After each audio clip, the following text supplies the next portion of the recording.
Hello and welcome to my channel, Mzansi Screen Time.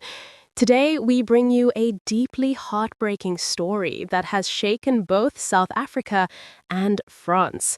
It is with heavy hearts that we share the tragic passing of our South African ambassador to France, Emmanuel Nkosinathi Mthethwa, who has died in Paris under devastating circumstances.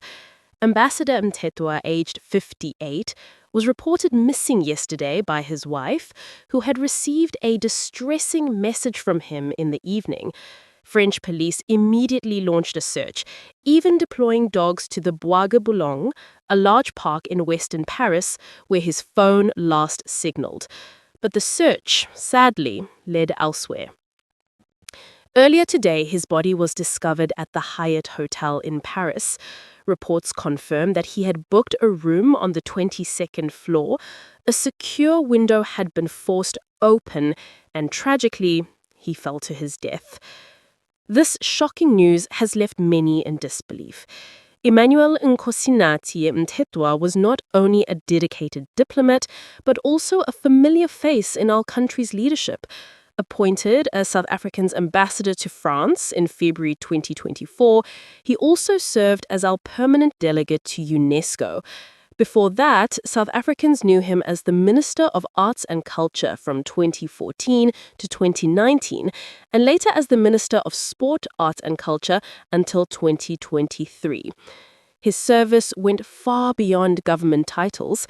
Between 2007 and 2022, he was a member of the National Executive Committee of the ANC, as well as the National Working Committee. Those who worked with him describe him as a man deeply committed to public service, to the arts, and to South Africa's place on the global stage.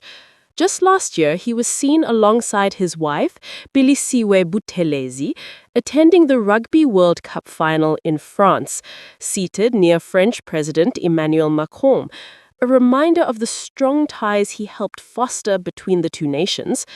And now, in such a sudden and tragic turn, we mourn his loss.